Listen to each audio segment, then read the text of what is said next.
How's it everyone, Grant here, welcome back to the channel, and I'm super excited. The Xperia 1 Mark II has finally arrived. As you can see, I've been a huge Sony fan. I've featured several Sony phones on this channel.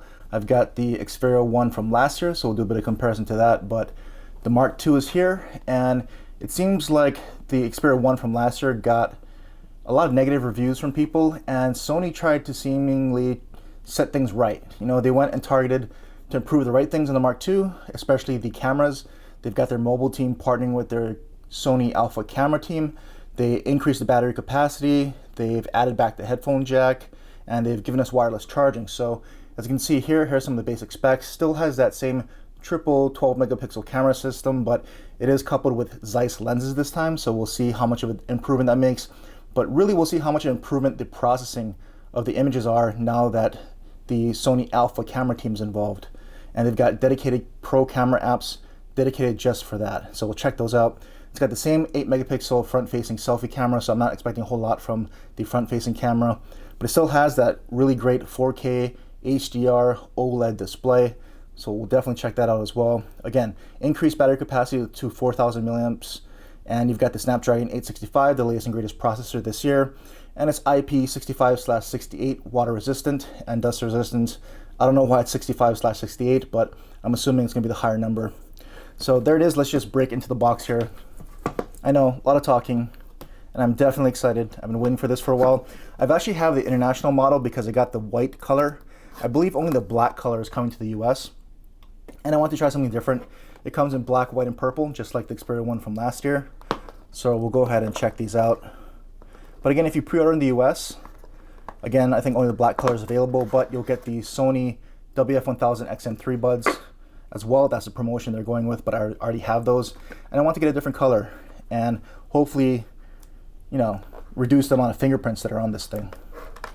So here it is, the Xperia 1 Mark II in white. Obviously Sony's nighttime reading there. So there's our quick start guide. And here you go, international charging brick. I've got an adapter for that, but you can see 18-watt fast charging USB power delivery brick there. Type-C cable right there. And then you've got some headphones. I'm not sure if the US model comes with earbuds.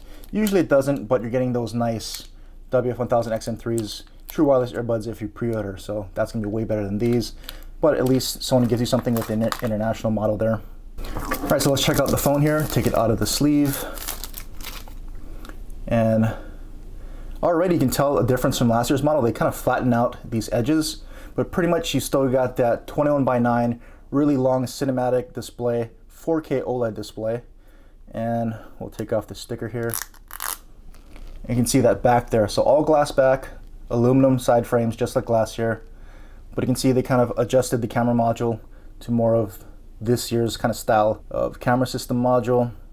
So triple camera setup, you can see they're highlighting those Zeiss lenses. The flash, you have your NSE contact right there, Sony branding, Xperia branding, and definitely flattened out the side. So last year was much more curved. And you can see the volume rocker, the power/fingerprint scanner right there in the middle, and your dedicated camera shutter button. That's gonna be important. And on the left-hand side, they just have your SIM card and micro SD card tray. That's normal Sony pull-out style flap there. And on the bottom, you've got your Type-C port as well as microphone. And on the top, you've got your headphone jack back. So Sony has added back the headphone jack. A little disappointing it's on the top, but it's a lot more convenient if it's on the bottom. It's easier if you put this into your pocket, but at least you got your headphone jack back, and Sony audio is usually pretty good. Not the best, but pretty good, and you've got your secondary mic right there. So let's go ahead and pull off the plastic. Hopefully you heard that. And let's go ahead and power this on and check it out.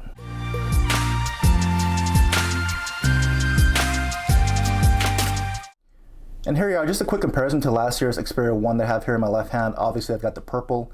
I've got this nice silver skin on the back there, the honeycomb skin. But it's pretty much the same overall size, as you can see here. And pretty much the same width overall. You can kind of see there. They definitely flattened out the sides like I was saying earlier. So if you look, it's much more rounded on the Xperia 1, and on the Mark II, it's a lot more flattened. Looks kind of like more like that iPhone 4 kind of edges very flat, squared off sides there. But otherwise, pretty much the same compared to last year's model. There's the bottom, here's the left-hand side, here's the top.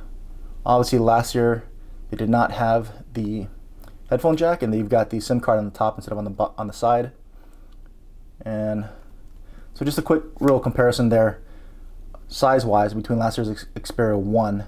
Pretty much the same size, just really more on the flattened side edges there. Alright, so I finished the setup process and I have not installed any of my own apps. This is pretty much what it's going to look like straight out of the box once you set yours up. So as you can see, this is the stock look here, and Sony software has always been pretty much stock Android. And so if you swipe up, you can see the app drawer. This is everything that's preloaded, at least on the international model. So you can clearly see they've added their Cinema Pro and Photo Pro apps. Those are going to be key. That's the reason why you're probably getting this phone, is because that's where you're going to see the much improvement in the cameras. But everything else, you've got Game Enhancer, but pretty much everything else looks stock. You got some bloatware here with Facebook and Netflix. Here's all your basic Google apps. And you've got Tidal and Amazon Prime Video. So a little bit of bloatware, not a ton. Pretty much this is all you're getting straight out of the box. And if you want, then you can probably go ahead and uninstall this. Let's see. So app info. And actually you cannot uninstall some of these things like Facebook. You can only go ahead and disable. Can't uninstall, unfortunately. But that's pretty much what it's going to look from an app perspective out of the box. And you can see here, pretty much stock Android look. You can see your settings menu here that we can go into. And so we can go into About Phone and check out the Android version here. You can see out of the box, it is Android 10. It's running the May 1st security patch. But if we go into System, we can go ahead and check for an update, software update. You can see here a system update is available and waiting. So that could be the latest June security patch there. I'll install it and we'll check that out. But otherwise, you can see here, pretty stock settings menu, nothing too fancy. This is pretty standard Sony. And you got some basic additional features like your Xperia Assist and a few other things, but we'll go through that maybe in a future video. You can see here, here's your kind of home settings on the standard launcher. So you do have your Google app swipe on the left. You can see that.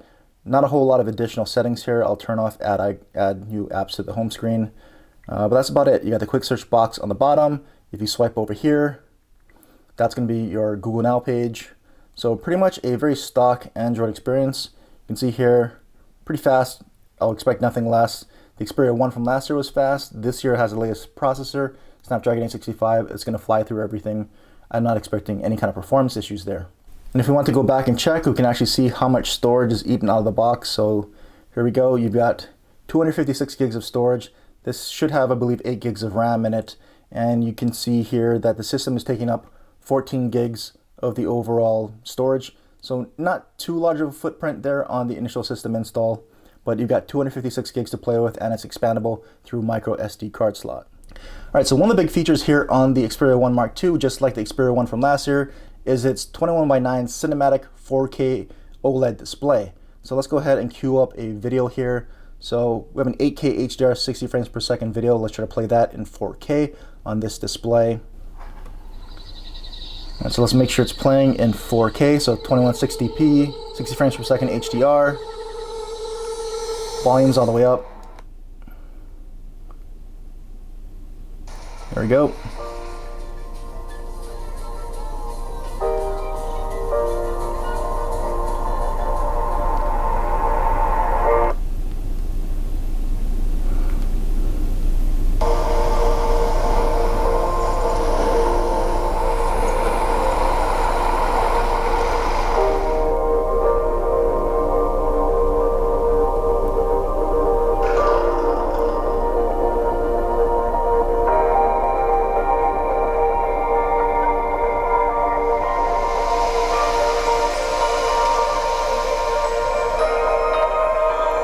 All right, so I don't know how that comes across on video, but in person that looks really, really clear.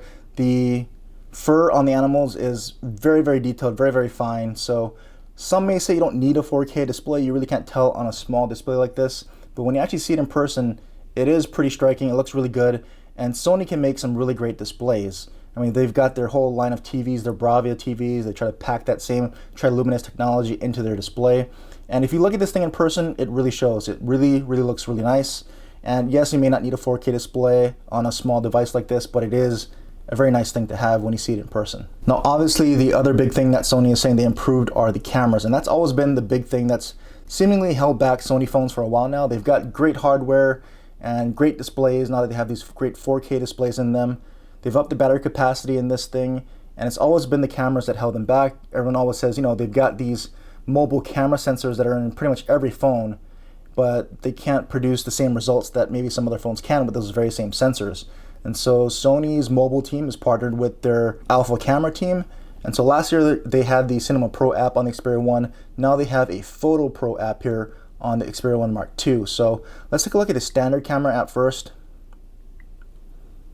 You can see here, this is their basic camera app on the phone. And so here you can toggle between the modes. You've got your standard wide, you've got your telephoto, and your ultra wide camera there. You've got additional features here, so you can toggle between the other modes too. You can get to your Photo Pro app straight from here. You've got Google Lens, slow motion, portrait, selfie, creative effect, and panorama. So those are some of the additional camera modes you get there. You have your flash up top. This is your portrait mode. So you tap that and it's an adjustable variable portrait mode here. So if you bring in an object, you should be able to kind of see the portrait mode effect, and then you have the ability to add extra blur or less blur. So a nice variable portrait mode there. You can toggle it off, and you can see it's auto detecting, so it says macro mode. It'll try to adjust. You've got additional things here to adjust here. You've got your color and your white balance, as well as some brightness settings here, straight from the auto mode on the main camera app. You can obviously switch your cameras there, and let's take a look at the settings real quick. So you've got object tracking, we'll turn that on. Soft skin effect, I'm going to turn that off. QR code reader off.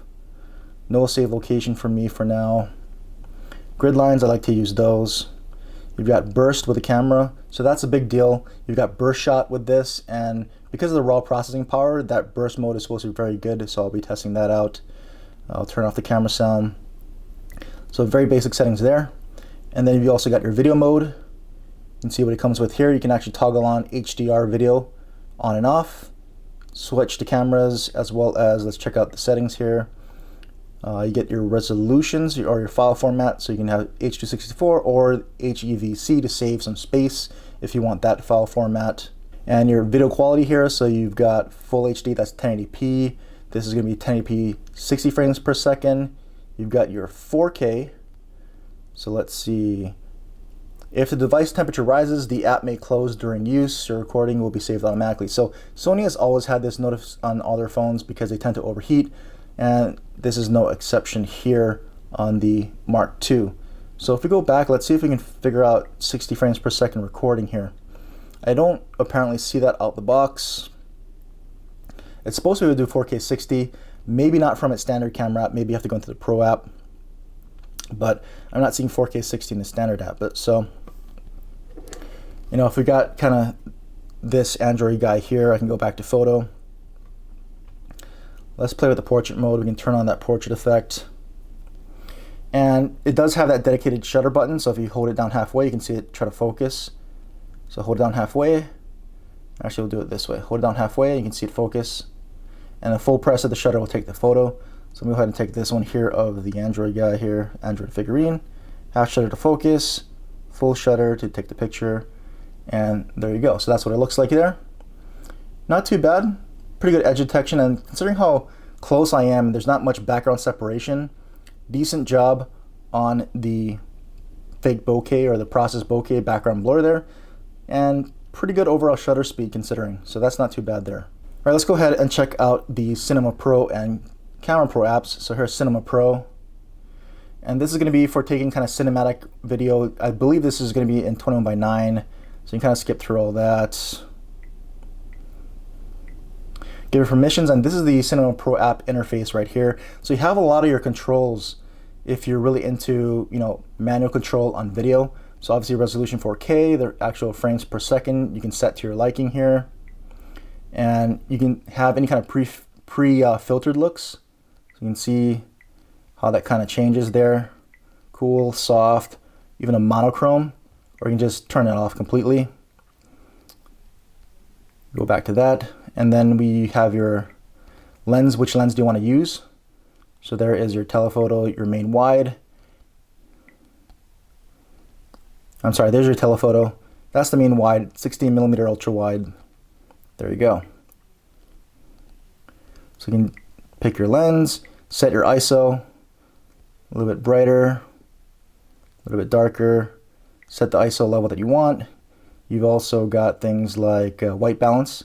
So white balance settings, you can see kind of how that affects the color temperature. You can have auto, you can customize it to your own, or use any of their presets here. So we'll set to auto. Shutter speed, you can set all that from here as well. And focus. So if you want autofocus or manual focus, you can control all that from the Cinema Pro app here. And you should be able to grab some really nice video footage if you know what you're doing. I'll try to test this out. I'm not much of a manual camera kind of guy. If you follow my channel, I'm pretty much more of a auto mode kind of person. But Cinema Pro app here tries to give you as much control as possible to really create what you want here. So now we can go ahead and check out the Photo Pro app. And this is really meant, just like Cinema Pro, to be used with the manual shutter button there. So it gives you kind of a rundown here of how to use it. And straight out the box, you can see its autofocus is on. So this is more of the controls here. So you can go full auto, and which auto mode do you want, or a manual mode here. So this is, if you're familiar with Sony controls, this should look very familiar to you. They tried to make it very much like their Sony cameras. So if you have any of their Sony cameras, this should be fairly familiar to you. And so you can go with auto mode. Even in the Pro app, there is that auto mode just like their cameras.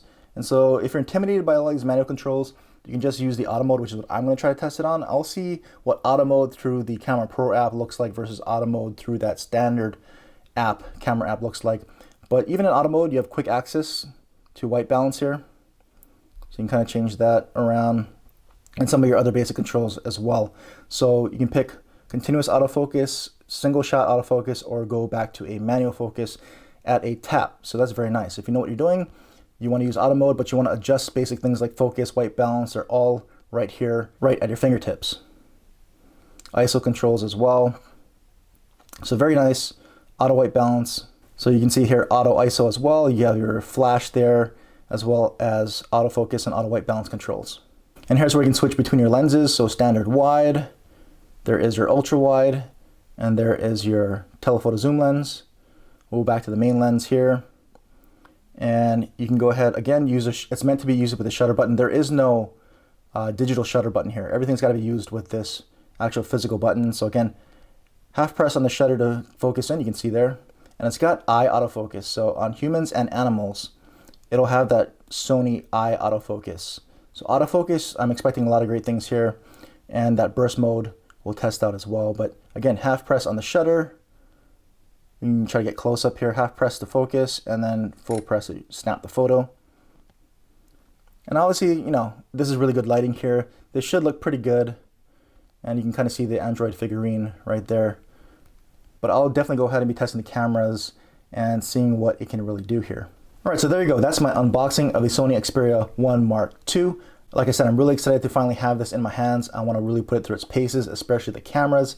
So if you have any phones you want to see this compared to as far as camera comparisons go, let me know in the comments. If you want to see it compared to the last year's Xperia 1, maybe you want to see it up against the Pixel 4 XL, Note 10. I've got a bunch of different phones. Let me know what interests you most. Obviously the V60 as well. So let me know in the comments section what camera comparisons you want to see. Any other questions about the phone, let me know in the comments as well. I'll try to answer them in future videos. Obviously, anything else, leave them in the comments. Let's have a discussion down there. And as always, thanks for watching.